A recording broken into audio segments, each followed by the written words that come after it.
Di sala 1912 da bi avakirina kampanyayekê ji bo cîvcîkirina xeta trênê ya Bilez, kevirê bingehîn ê damezrandina bajarê Kobanî hate danîn. Ev yek, bi hatina karkirên ji gundê Kurdan ên ji bo neştecîhbûnê li dora kampanyayê pêk hat. Piştre, bi koçberiya Ermeniyan û neştecîhbûna wan li vir, piştî komkujiya ku ji alî Osmaniyan ve rastî wan hatibû û vegistina pêşeyên destan, xuyaniyên yekem ên bajêr derketin holê. Neştecîhên herîmê ji ber wê kampanyayê navê Kobanî li bajêr kirin.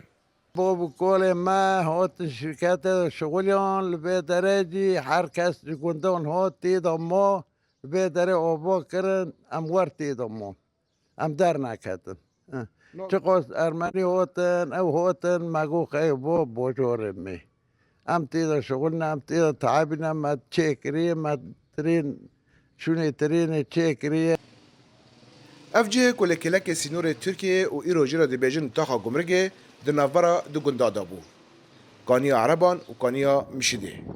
Bi berferhbûna avasaziyê re her du gund gihîştin hev û bajarên nihayê Kobanî ava kirin. Bi vê rê re dibe pango. Ve rêdibîniya bariyê nakom sekinî vaya hetanî kêş dare vê re dibe pango. Pango belkî hinek zanin hinek nizanin. Ê kevin gî zanin. Te guherî.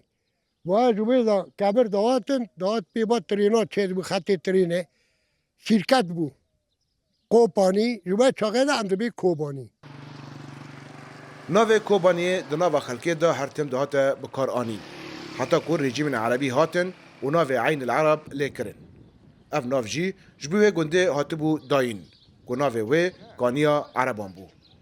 اساس خواب کردی سر کانیه وقتی که بو کانیو عربان عرب کوچره دگره لکه داره جیره خوشه گوری دوی لور داتینه ها دی کل به داره دلاوه کی دوزه خوشه هیلک دیسته هیلک خراج خوشه دانی دوار سر آف دادا بو کانیو عربان و نواگی نتی عربان برتنه واگی کرد داره نه عرب بود Partiya Beas hat û navê Eyn el Ereb di qadên fermî de wekî navçeyekê bikar anî.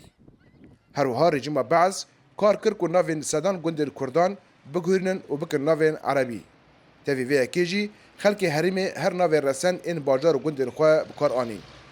Piştî krîza Sûrî û derketina rejîma Beas ji herîmê Kurdan bi navê Rêveberiya Xweser hikûmeteke demkî ragihand û navê kantona Kobanî li herîma xwe kirin.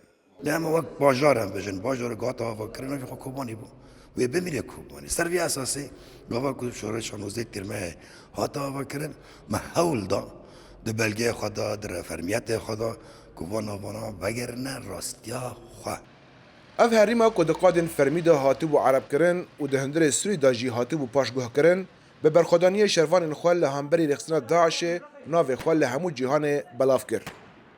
Bi vê berxwedaniyê re Kobanî ji bo cîhanê bû nîşaniya rûbirûbirina terorê û destpêka dawiya vê rêxistinê. شخجار یکمی جی دما کل سرانسری جهانی هات ناسکرن هریم عین العرب ند هات ناسکرن کسی که عین العرب ناس ندکر ل دما کوت بکتا هریم کوبانه یانجی باجار کوبانه هر کسی او ناس دکر. Ev herîma Kurdan ku berdewamiya Sirûceyê û bi peymana Saykûsbî ku jî hatiye qetandin, xelkê wê îro şerrekî jî cûreyekî din didin destpêkirin. Ew jî şerê vegerandina nasnameya resen a li ser qadên fermî yên dewletê ye.